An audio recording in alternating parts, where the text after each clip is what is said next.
വചനം തിരുവചനം മാനവരക്ഷാവചനം ഹൃദയങ്ങളെ ഒരുങ്ങിയിടുക വചനത്തെ എതിരേൽക്കാൻ.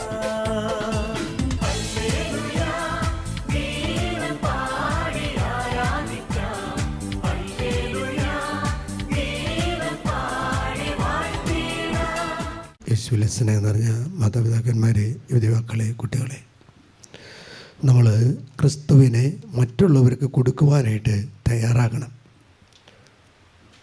യേശു ക്രിസ്തുവിനെ കുറിച്ച് മറ്റുള്ളവരോട് പറഞ്ഞു കൊടുത്ത് അവരുടെ ജീവിതത്തിലുണ്ടാകുന്ന പാപങ്ങളിൽ നിന്ന് മോചിപ്പിക്കുവാൻ വന്നത് യേശു ക്രിസ്തുവാണെന്ന് അവർ തിരിച്ചറിയുമ്പോൾ അവർ തങ്ങളുടെ പാപങ്ങളിൽ നിന്നും തന്നെ മോചിപ്പിക്കാനായിട്ട് യേശു ക്രിസ്തു വഴി മോചിപ്പിക്കാനായി ഇടയാകും.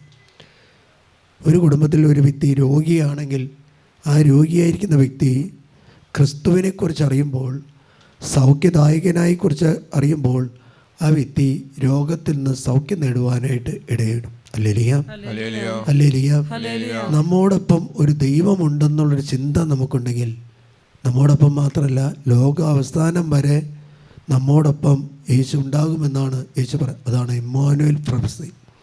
നമ്മളിന്ന് വായിച്ച സുവിശേഷത്തിൻ്റെ ആദ്യ ഭാഗത്തിൽ ഒന്നാമത്തെ അധ്യായം 1-ാമത്തെ തിരുവചനത്തിൽ ഇപ്രകാരം പറയാണ്: അബ്രാഹത്തിൻ്റെ പുത്രനായ ദാവീദിൻ്റെ പുത്രൻ യേശു ക്രിസ്തുവിൻ്റെ വംശാവലി ഗ്രന്ഥം. അബ്രാഹത്തിൻ്റെ പുത്രനായ ദാവീദിൻ്റെ പുത്രൻ. എന്തിനാണ് അബ്രാഹത്തിൻ്റെ പുത്രനായ ദാവീദിൻ്റെ പുത്രൻ എന്ന് പറയുന്നത്? എന്തായിരിക്കും? അബ്രാഹം തൻ്റെ ഏക മകനായ ഇസഹാക്കിനെ ബലി ചെയ്യാൻ മോറിയ മലയിൽ കൊണ്ടുചെന്നു. അവന് ഏക മകനാണ്ടായിരുന്നുള്ളൂ. പക്ഷേ ദൈവം പറഞ്ഞതനുസരിച്ച് തൻ്റെ മകനെ മോറിയ മലയിൽ വെച്ച് ബലി ചെയ്യാനായിട്ട് കൊണ്ടു ചെല്ലുമ്പോൾ ദൈവം അവിടെ വെച്ച് ചെയ്ത ഒരു വാഗ്ദാനം ഈ ക്രിസ്തുവിൻ്റെ ജനനത്തിലുണ്ടെന്ന് പറയാൻ വേണ്ടിയാണ് മത്തായി സുവിശേഷം പറയാണ് അബ്രാഹത്തിൻ്റെ പുത്രനായ ദാവീദിൻ്റെ പുത്രൻ.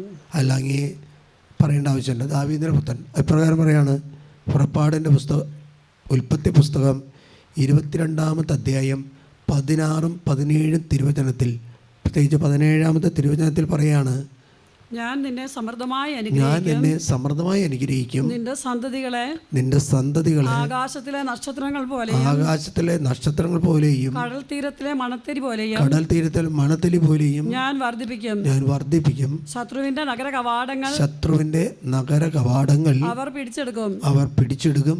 നീ എന്റെ വാക്ക് അനുസരിച്ചതുകൊണ്ട് നിന്റെ സന്തതിയിലൂടെ ലോകത്തിലെ ജനതകളെല്ലാം അനുഗ്രഹിക്കപ്പെടും. അപ്പോൾ ലോകത്തിലെ ജനതകളെല്ലാം അനുഗ്രഹിക്കപ്പെടുന്നത് എങ്ങനെയാണെന്ന് വെച്ചാൽ അത് യേശു ക്രിസ്തുവിലൂടെയാണ്.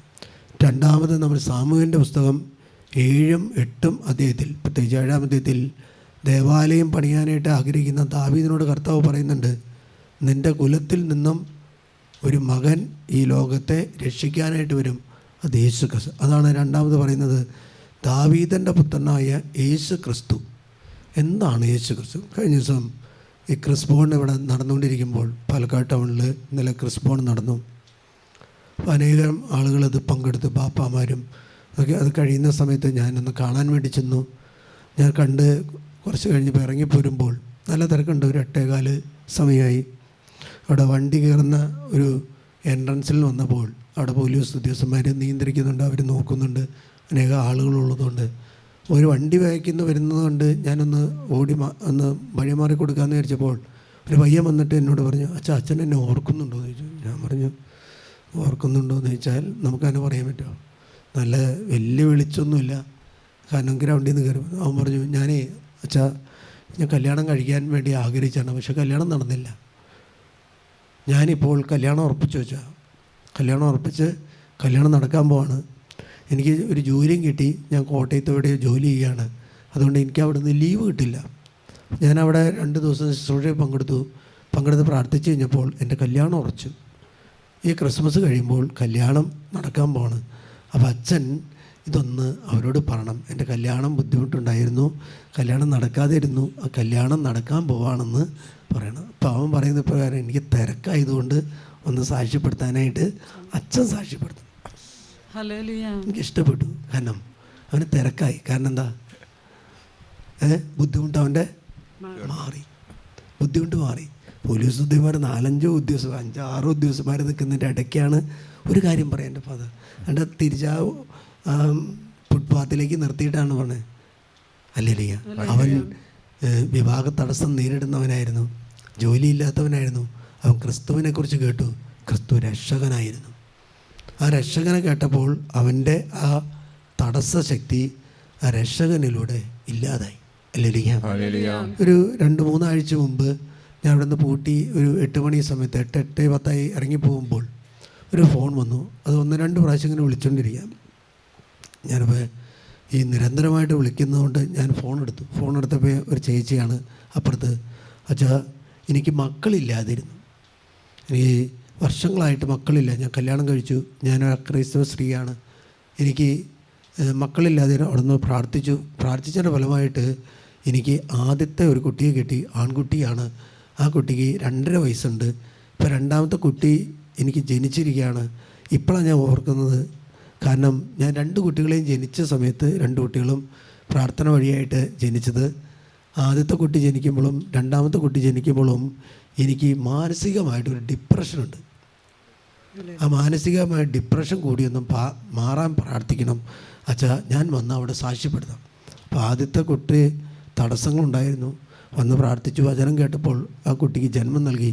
ആ കാര്യം മറന്നുപോയി.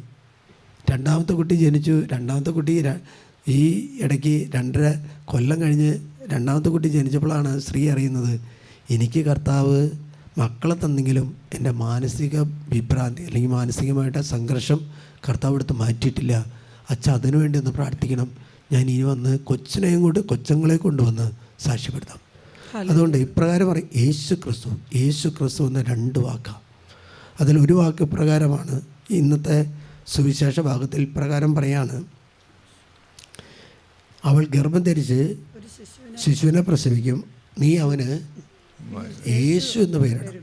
യേശു എന്ന പേരിൻ്റെ അർത്ഥം എന്താണ്? നമ്മൾ യേശുവിനെ കൊടുക്കണം എന്ന് പറഞ്ഞതിൻ്റെ കാരണം എന്താണെന്ന് വെച്ചാൽ, ഈ യേശുവിനെ കുറിച്ച് നമ്മൾ മാത്രമല്ല മനസ്സിലാക്കേണ്ടത്, ലോക ജനതകളെല്ലാം യേശുവിനെ മനസ്സിലാക്കണം. കാരണം എന്താണെന്നറിയാമോ?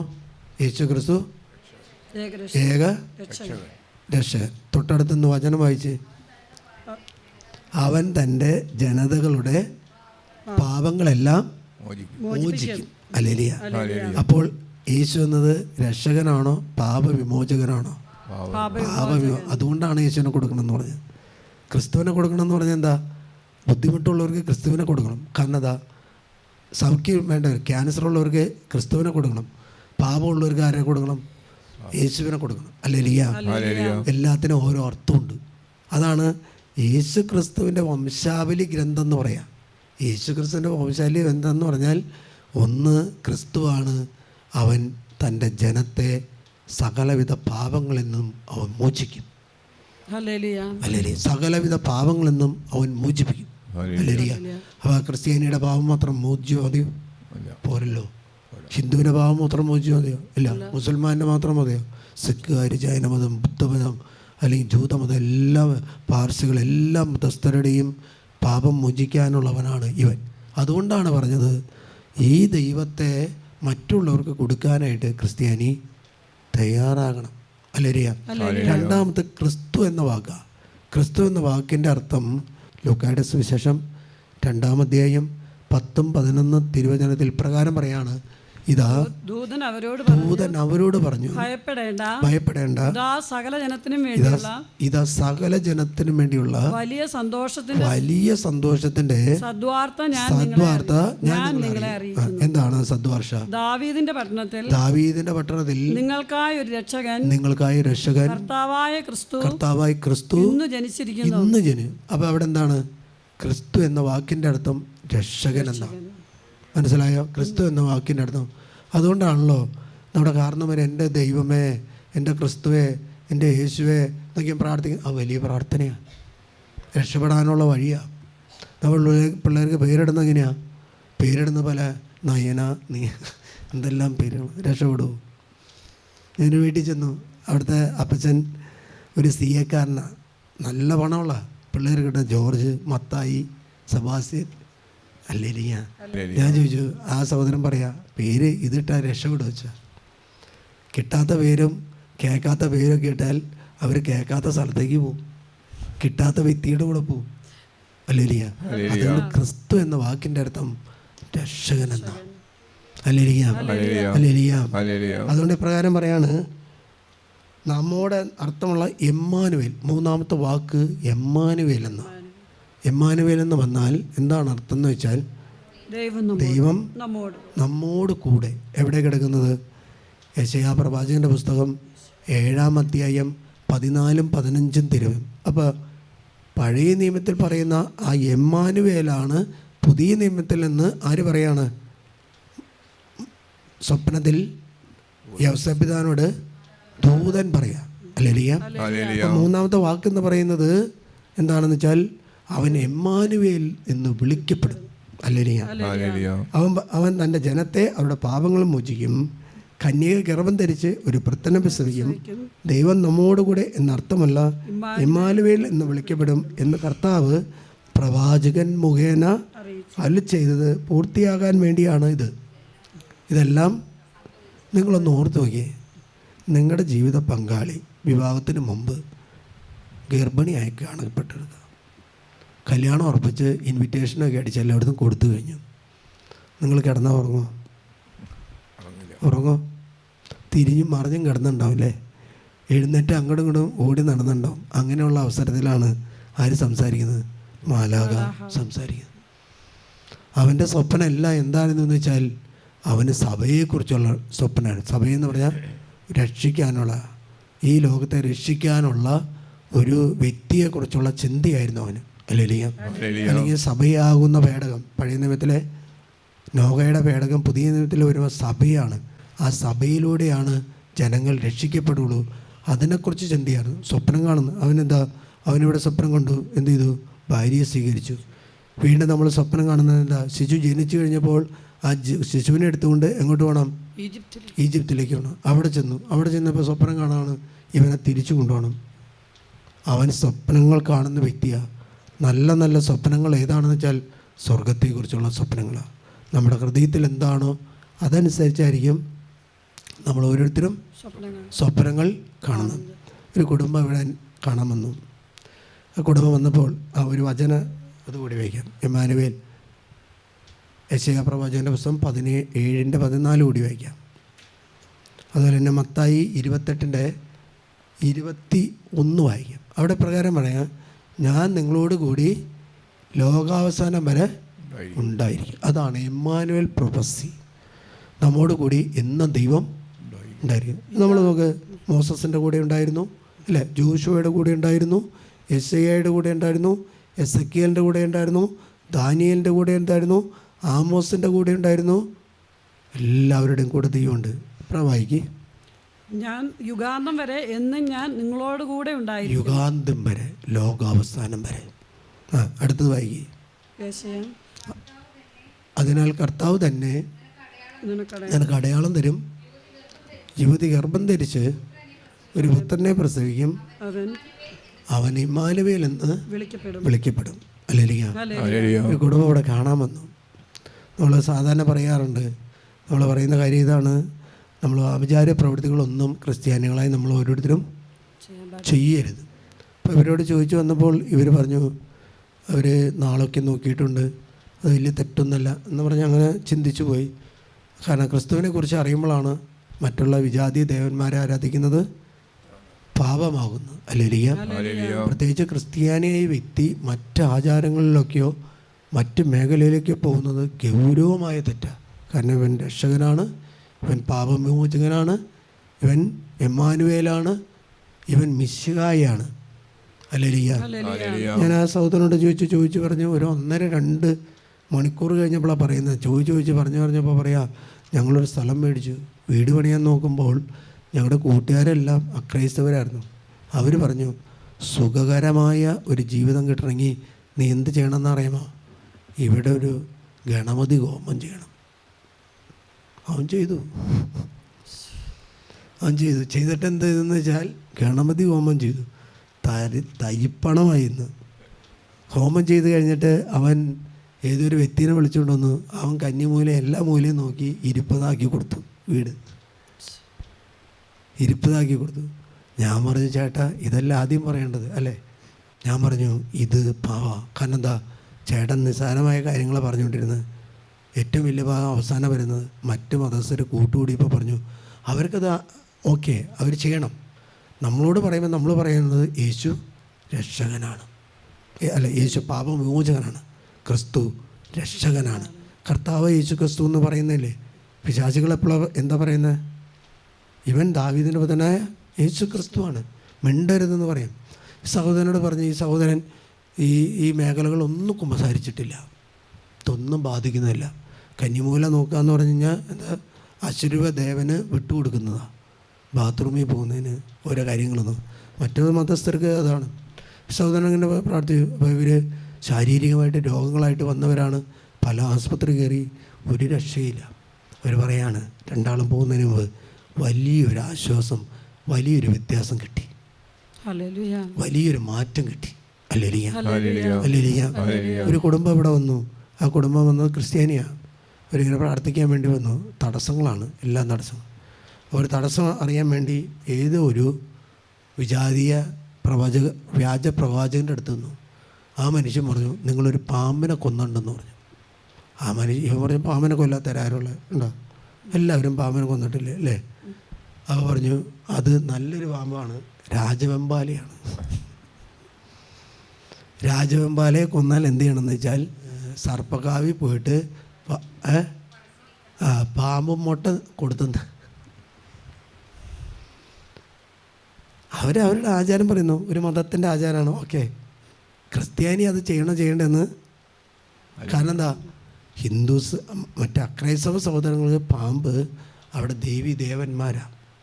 അതിനെ നിഷേധിക്കാനായിട്ട് ഒരു മതസ്ഥർക്കും സാധിക്കുകയില്ല. പക്ഷേ ക്രിസ്ത്യാനി പാമ്പിനെ കണ്ടാൽ എങ്ങോട്ട് പോകുന്നു കഴിഞ്ഞാൽ ഗീവറീസുണ്ടാണ്ട് അടുത്തേക്ക് പോകണേ. പാമ്പിനെ കണ്ട എന്ത് ചെയ്യുന്ന വെച്ചാൽ എവിടേക്ക് പോകുന്നത്? മികാൽമാലയുടെ അടുത്തേക്ക് പോകുന്നത്. പാമ്പിനെ കണ്ടാൽ എങ്ങോട്ട് പോകണമെന്ന് വെച്ചാൽ ക്രിസ്റ്റീന പുണ്യവതിയുടെ അടുത്തേക്കാണ് പോകേണ്ടത്. നമ്മളറിയാത്തൊരു വിശുദ്ധിയാണ് ക്രിസ്റ്റീന പുണ്യവതി. ഹല്ലേലൂയ. അപ്പോൾ ഈ മനുഷ്യൻ എല്ലാ കാര്യങ്ങളും ചെയ്തു, എല്ലാം മാറിയില്ല എന്ന് മാത്രമല്ല വീട്ടിലെല്ലാവരും രോഗികളായിട്ട് മാറി. അപ്പോൾ ഈ സഹോദരൻ വന്ന് ചോദിച്ചത് പറഞ്ഞു. ഞാൻ പറഞ്ഞു കുമ്പസാരിച്ചോ? ഇല്ല. അച്ഛാ കുമ്പസാരയ്ക്ക് നടത്തിക്കോളാം. ഓക്കെ അച്ഛൻ കാര്യങ്ങൾ പറ. എല്ലാവർക്കും കാര്യങ്ങളൊക്കെയാണ്. ആ മനുഷ്യനോട് പറഞ്ഞു കുമ്പസാരിക്കാൻ പറഞ്ഞു. കുമ്പസാരിച്ച് കഴിഞ്ഞപ്പോൾ രോഗം മാറി. ഹല്ലേലൂയ. അല്ലെ കഴിഞ്ഞ ദിവസം ഒരു ചേച്ചി ഇവിടെ വന്നു. അച്ഛാ വീട്ടിൽ ആടുകളൊക്കെ ചത്തുകൊണ്ടിരിക്കുക, എല്ലാ ആടുകളും ചാവണം അച്ഛാ. കഴിഞ്ഞ എൻ്റെ മുമ്പത്തെ വർഷം ഇവിടെ ഞാൻ പ്രാർത്ഥിച്ച് പോയപ്പോൾ ഒറ്റ ആട് പോലും ചത്തില്ല അച്ഛാ. പിന്നെ ആടുകൾ ചത്തില്ല. ഞാൻ ചോദിച്ചു ഇപ്പം എന്താ പിന്നെ? പക്ഷെ ഒരു 5 ദിവസം മുമ്പ് 2 ചത്തു വെച്ചാ. അതുകൊണ്ട് വന്നത്. അപ്പോൾ ഞാൻ ചോദിച്ചു ചേട്ടൻ എങ്ങനെ? ചേട്ടൻ പള്ളിയിലേക്ക് പോച്ചാ. എങ്ങനത്തെ പള്ളി പോക്കാ? ഞായറാഴ്ച ക്രിസ്ത്യാനിയാണ്. ജോമാല ഇല്ലല്ലോ, അതൊന്നും അങ്ങനെയില്ല വെച്ചാൽ. വെള്ളിയാഴ്ച ഇറച്ചി കഴിക്കുക, അതൊന്നും വെള്ളിയാഴ്ച എന്ത് അങ്ങനെ കിട്ടുന്നതൊക്കെ കഴിക്കുക വെച്ചാൽ. ചോദിച്ചു പറഞ്ഞു പെൺകൊച്ചിനെ കെട്ടിച്ച വീട്ടിൽ വീട്ടുകാരൊക്കെയും വാഷ് ബേസിനല്ല തുപ്പുന്നത് സിങ്ക് ടാങ്കിലാണ്. അത് പറഞ്ഞാൽ മനസ്സിലാവില്ല. ചോദിച്ചു പറഞ്ഞത് പോലെ കൊച്ചങ്ങളുടെയൊക്കെ അവരുടെ ഭാവി ഇപ്പം എന്താണെന്ന് അറിയാൻ വേണ്ടി നേരത്തെ ഞങ്ങൾ കാര്യങ്ങൾ ചെയ്തു വെച്ചാൽ അതിൻ്റെ ജാതകമൊക്കെ എഴുതി അവിടെ വെച്ചിട്ടുണ്ട്. പാവമാണോ ക്രിസ്ത്യാനിക്ക്? പാവമാണോ? സ്നേഹമുള്ളവരെ, ആ സഹോദരിക്ക് വേണ്ടി പ്രാർത്ഥിച്ചു. ആ സഹോദരി പറയാം വലിയൊരു വെളിച്ചം, വലിയ പ്രകാശം കണ്ടു. ക്രിസ്തുവിനെ തിരിച്ചറിയാൻ ക്രിസ്ത്യാനിക്ക് പറ്റുന്നില്ല. ഈ ലോകത്തിൽ കിടന്ന് ഈ ലോകത്തിലെ കാര്യങ്ങൾ മനസ്സിലാക്കി ക്രിസ്തു ഈ ലോകത്തിൻ്റെതായിട്ട് മാറും. ഹല്ലേലൂയ. ഈ മാർക്കറ്റിൽ കുന്നംകുളം ഭാഗത്തുനിന്ന് ഗ്ലാസ് വെക്കാൻ വരുന്നൊരു മനുഷ്യനുണ്ട്. അത് ഗ്ലാസ് സെയിൽസ്, നമ്മൾ വെള്ളം കുടിക്കുന്ന ഗ്ലാസ്സുകളാണ് മനുഷ്യൻ വിൽക്കുന്നത്. ആ മനുഷ്യൻ ഇങ്ങനെ എന്തോ യൂട്യൂബ് സെർച്ച് ചെയ്തപ്പോൾ ഇവിടെ എവിടെയൊരു ക്ലാസ് എടുക്കുന്നുണ്ടെന്ന് കേട്ടു. മനുഷ്യൻ ഇവിടെ കയറി വരുന്നത് ഒരു 2 കാലമായി. ആരാധന സമാപനത്തിൻ്റെ സമയത്ത് വരുന്നത്. നല്ല തടിയത്, നല്ല പൊക്കമുണ്ട്. കുന്നംകുളത്ത് ജോലി ചെയ്യുന്ന മനുഷ്യനാണ്. അതിൻ്റെ സെയിൽസിന് വേണ്ടി പാലക്കാട് വന്ന. അപ്പോൾ ഇങ്ങനെ അടിക്കുന്ന സമയത്ത് ഈ ശുശ്രൂഷയിൽ വന്ന് മനുഷ്യൻ പങ്കെടുത്തു. ഞാൻ ആ സഹോദരൻ്റെ തലയിൽ കഴിച്ച് പ്രാർത്ഥിച്ചു. മനുഷ്യൻ പറഞ്ഞു, കർത്താവ് അച്ഛാ, രോഗിയാണ് ഞാൻ, മാരകമായ രോഗം. വീട്ടിൽ ഭാര്യ രോഗിയാണ്, 10 പൈസയുടെ മേൽഗതിയോ പുരോഗതിയില്ല. അച്ഛൻ എന്ന് അനുഗ്രഹിച്ച് പ്രാർത്ഥിക്കണം, എൻ്റെ വിടുതലിന് വേണ്ടി പ്രാർത്ഥിക്കണം. ഈ മനുഷ്യൻ അവിടെയുള്ള ഈ കച്ചവടം ചെയ്തു പോകുന്നതുകൊണ്ട് എല്ലാ മതസ്ഥരുടെയും എല്ലാ ആചാരങ്ങളും ചെയ്യുമായിരുന്നു. എൻ്റെ ബലിവസ്തു സ്വീകരിക്കുകയും ചെയ്യുന്നു. ഞാൻ ഈ അധികമൊന്നും സംസാരിച്ചില്ല, ഒന്ന് പ്രാർത്ഥിച്ചു വിട്ടു. ഒരാഴ്ച 2 ആഴ്ച എന്നപ്പോൾ ഈ മനുഷ്യൻ വന്നിരിക്കുക, അച്ഛാ എൻ്റെ ബിസിനസ് ഇരട്ടിയായി, എൻ്റെ ബിസിനസ് ഇരട്ടി. ഓർത്തഡോക്സ് വിഭാഗമോ യാക്കോറ്റ് വിഭാഗം ഉണ്ടാകും അല്ലേ? കുന്നംകുളം യാക്കോബിസിൻ്റെ ആ മനുഷ്യൻ പറയും ഇരട്ടിയായി. ഞാൻ അതുകൊണ്ട് വീണ്ടും വന്നിരിക്കുക. എനിക്ക് ബിസിനസ്സല്ല വേണ്ടച്ചാ, എനിക്ക് സൗഖ്യമാണ് വേണ്ടത്, എനിക്ക് വിടുതലാണ് വേണ്ടത് അല്ലേ? ആ മനുഷ്യൻ വീണ്ടും കഴിഞ്ഞ ദിവസം വീണ്ടും വിളിക്കുക. അച്ഛൻ പറഞ്ഞ ദിവസത്തെ പ്രാർത്ഥനയ്ക്ക് നടത്തി വ്യത്യാസങ്ങളാണ്. ഇനി കണ്ടിന്യൂ ചെയ്യണം അച്ഛാ. പ്രാർത്ഥനകളൊന്നും നിർത്താനുള്ളതല്ല, പ്രാർത്ഥനകളെല്ലാം കണ്ടിന്യൂ ചെയ്യാനുള്ള അല്ലേ? പ്രാർത്ഥനകളെല്ലാം കണ്ടിന്യൂ ചെയ്യാനാണ് അല്ലേ? അതുകൊണ്ട് യേശു ക്രിസ്തു ഏക രക്ഷകനാണ്. യേശു ക്രിസ്തു ഏക രക്ഷകനാണ് അല്ലേ? ആ യേശു ക്രിസ്തു ഏക രക്ഷകനാണെങ്കിൽ മറ്റ് ദേവന്മാരെ ആരാധിക്കാൻ ക്രൈസ്തവർക്ക് പാടുണ്ടോ? യേശു ഏക രക്ഷകനാണെങ്കിൽ മറ്റ് ദൈവങ്ങളെ ആരാധിക്കാനായിട്ട് ക്രൈസ്തവർക്ക് പാടുണ്ടോ? ഇല്ല. നമ്മൾ കൊടുക്കേണ്ട ക്രിസ്തുവിനെ കൊടുക്കാതെ ക്രിസ്തുവിനെ മൂടി വെച്ചിട്ട് അക്രൈസ്തവ ദേവന്മാരെ നമ്മൾ സ്വീകരിച്ചാൽ അത് 1-ാം പ്രമാണ ലംഘനമാണ്. അത് നമ്മുടെ കുടുംബങ്ങളെ ഇല്ലാതാക്കും, അത് കുടുംബങ്ങളെ അറ്റുപോകും. ആ കുടുംബങ്ങളെ അറ്റുപോകാതിരിക്കണമെങ്കിൽ എന്ത് ചെയ്യണമെന്ന് വെച്ചാൽ ആ മേഖലകൾ നമ്മൾ വിടുതലിന് വേണ്ടി, സൗഖ്യത്തിന് വേണ്ടി നമ്മൾ പ്രാർത്ഥിക്കണം. നമുക്കൊരു വചനം നോക്കി. യോഹന്നാൻ്റെ സുവിശേഷത്തിൽ 7-ാമത്തെ അധ്യായം 42-ാമത്തെ തിരുവചനം, ദാവീദിന്റെ ഭവനമായ ക്രിസ്തു ദാവീദിന്റെ സന്താന പരമ്പരയിൽ നിന്നാണെന്നും ദാവീദിന്റെ ഗ്രാമമായ ബെത്ലഹേമിൽ നിന്ന് അവൻ വരുമെന്നുമല്ലേ വിശുദ്ധ ലിഖിതം പറയുന്നത്. വിശുദ്ധ ലിഖിതം പറയുന്നത് എവിടെന്നാ? ദാവീദിന്റെ ഭവനം എവിടെയാ? ബെത്ലഹേമാണ്. ആ ബെത്ലഹേമിൽ നിന്നാണ് യേശു ക്രിസ്തു.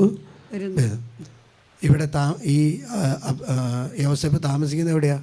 ബെത്ലഹേമിലെ അല്ലല്ലോ, ആണോ? അല്ലല്ലോ. അതുകൊണ്ട് ലൂക്കായുടെ സുവിശേഷത്തിൽ 2-ാമത്തെ അധ്യായം 1-ാമത്തെ തിരുവചനം എടുക്ക്. ഒരു ചരിത്രകാരനാണ് ലൂക്ക മാത്രം വിവരിക്കുന്ന മനോഹരമായ ഒരു വചനമാണ്.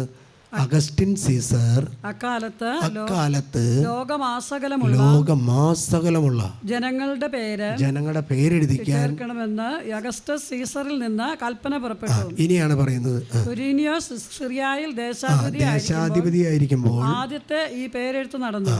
പേരെഴുതിക്കാനായി ഓരോരുത്തരും താങ്കളുടെ നഗരത്തിലേക്ക് പോയി. ജോസഫ് ദാവീദ്. ഞാൻ പാലക്കാട് ലോകം മുഴുവൻ സെൻസസ് എടുക്കാണ്. ഞാൻ എറണാകുളം രൂപതയിൽ എറണാകുളം ജില്ലയിൽ ചേരാനല്ലൂരുള്ളതായതുകൊണ്ട് വോട്ടിങ്ങിനോ അല്ലെങ്കിൽ സെൻസസ് എടുക്കുമ്പോൾ ഞാൻ എന്ത് ചെയ്യണം?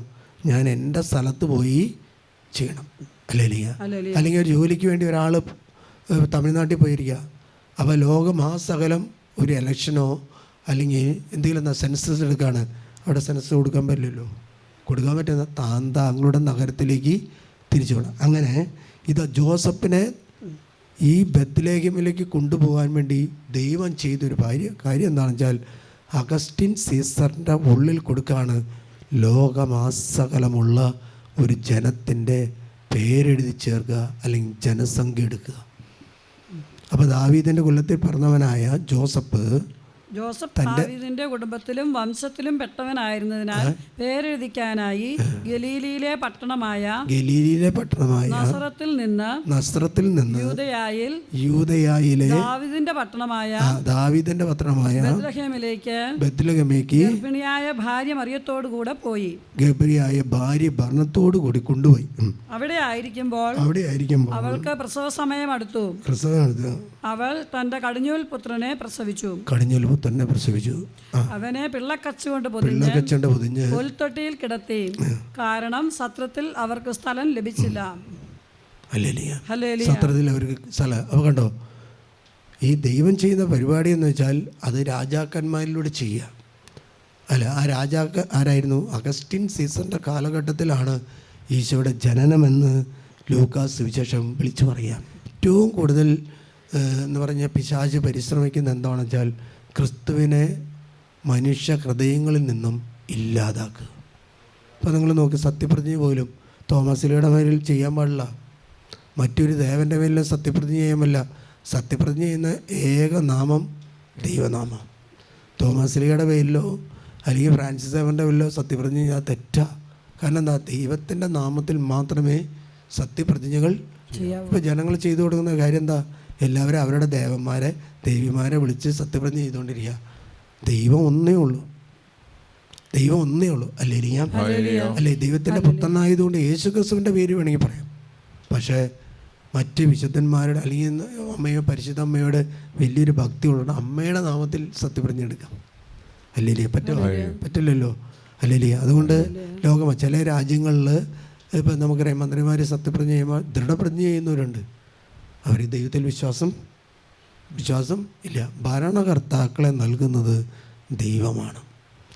ദൈവമാണ് ഭരണകർത്താക്കളെ നൽകുന്നതെങ്കിൽ അവിടെ സമാധാനം സന്തോഷവും ഉണ്ടാവും. ആ ദൈവമാണ് ആ നാട് ഭരിക്കുന്നത്.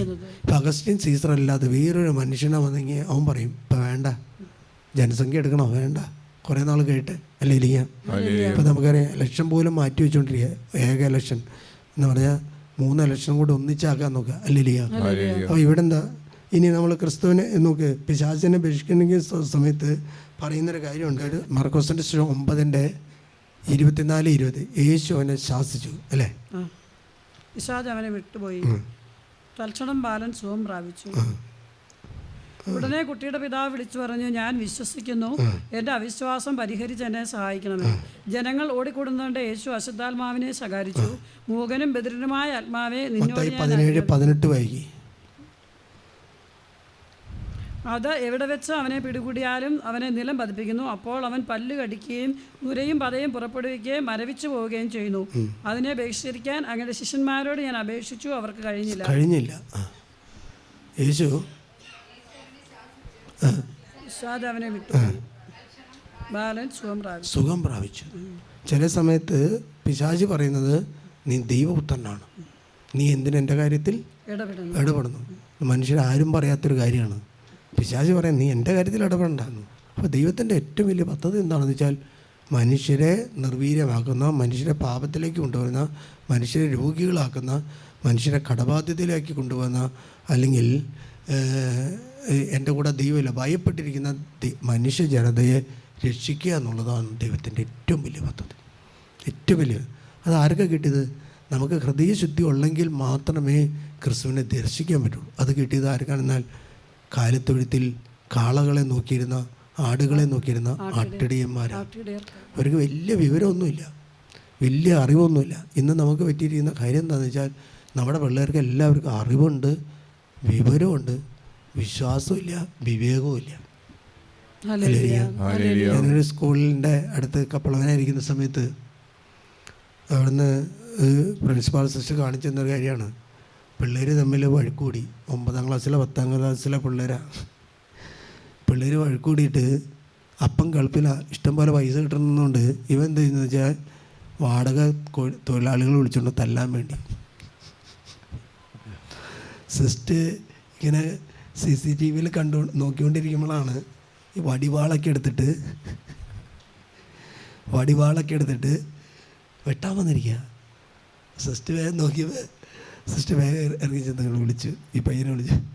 പിന്നെ അപ്പന് ഇഷ്ടം പോലെ പൈസ ഉള്ളതുകൊണ്ട് പിള്ളേർ തമ്മിൽ വഴക്കൂടി. ഇപ്പോൾ പിള്ളേർ ചെയ്ത കാര്യമാണ്. ഇവിടെ നിന്ന് സിസ്റ്റർ എന്ത് ചെയ്തതെന്ന് വെച്ചാൽ ഗൾഫിൽ കിടക്കുന്ന അച്ഛനെ നാട്ടിലേക്ക് വിളിച്ച് വരുത്തി, കൊച്ചിനെ അവിടെ നിന്ന് പറഞ്ഞു വിട്ടു. അല്ലേ? കുട്ടികൾക്ക് വിവേകമുണ്ടോ? ഇല്ലല്ലോ. അല്ലേ? ആ സിസ്റ്റർ പറയാ, ആ സിസ്റ്റർ അത് കണ്ടില്ലെങ്കിലോ ചെറിയൊരു പ്രശ്നം. എന്താ ഇപ്പോൾ ലോകത്തിൻ്റെ ചിന്തയായി നമ്മുടെ കുടുംബാംഗങ്ങൾക്ക്, മക്കൾക്ക് വിശ്വാസം ക്ഷയിച്ചുകൊണ്ടിരിക്കുന്ന കാലം. നമ്മുടെ കുട്ടികളോട് വേദപാഠം 12 വർഷം വഹിച്ച ഒരു കുട്ടിയോട് ചോദിക്കും യേശു ആരാണെന്ന് വെച്ചാൽ അവന് പല ഉത്തരവും ഉണ്ടാവും. അല്ലിരിക്കാം.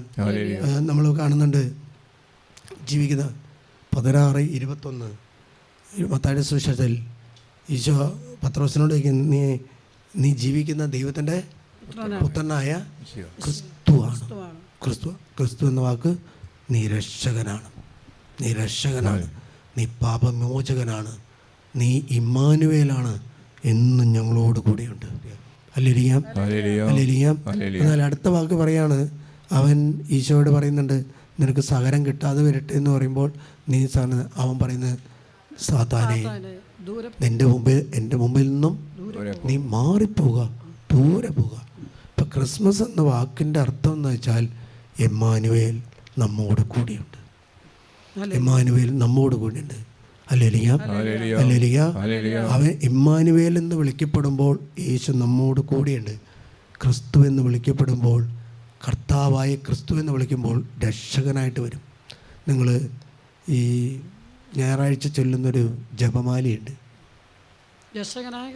ക്രിസ്തു. അതിൽ നമ്മളെല്ലാം പറയുന്നത് രക്ഷകനായ ക്രിസ്തുവേ ഞങ്ങളുടെ മേൽ കൃപയെ നൽകണമേ, കൃപയെ നൽകണം അല്ലേ, രക്ഷകനായ ക്രിസ്തുവേ. Hallelujah, hallelujah. ഈ കരുണകൊന്തയിൽ കർത്താവേ ഞങ്ങളുടെ മേൽ കരുണയായിരിക്കണമേ, കരുണയായിരിക്കണമേ. അല്ല, അപ്പോൾ ക്രിസ്തു എന്ന വാക്ക് നമ്മൾ ഉപയോഗിക്കുമ്പോൾ കർത്താവേ ഞങ്ങളെ പാപത്തിൽ നിന്നും മോചിപ്പിക്കണം, പാപത്തിൽ നിന്നും മോചിപ്പിക്കണമെങ്കിൽ ക്രിസ്തുവിന് മാത്രമേ ഈ ലോകത്തിൽ സാധിക്കുകയുള്ളൂ. എത്ര മനുഷ്യർ ഞാൻ കൗൺസിലിംഗ് ശുശ്രൂഷ ഈ സ്പിരിച്വൽ ഷെയർ അച്ഛൻ ഒന്ന് കുംസാര അച്ഛൻ്റെ അടുത്ത് നടത്തണം. കാരണം തുറന്ന് പറയാൻ ഇഷ്ടം പോലെയുണ്ട് അച്ഛ. കാരണം എന്താ, ഈ അച്ഛന്മാരായതുകൊണ്ട് മനുഷ്യരായതുകൊണ്ട് നമ്മളെന്താ കുറേയൊക്കെയും സ്റ്റോക്ക് ചെയ്യും, ആവശ്യത്തിനനുസരിച്ച് പുറത്തേക്ക് കൊടുക്കുകയുള്ളൂ. അല്ലേരിയ, ആവശ്യത്തിനനുസരിച്ച് പുറത്തേക്ക് കൊടുക്കും. ഈ കിടക്കുന്നതൊക്കെ എന്താ വേസ്റ്റാണ്. വേസ്റ്റായ സാധനം പുറത്തേക്ക് പോയില്ലെങ്കിൽ എന്താണെന്ന് വെച്ചാൽ അവിടെ വേസ്റ്റ് കുന്നുകൂടും.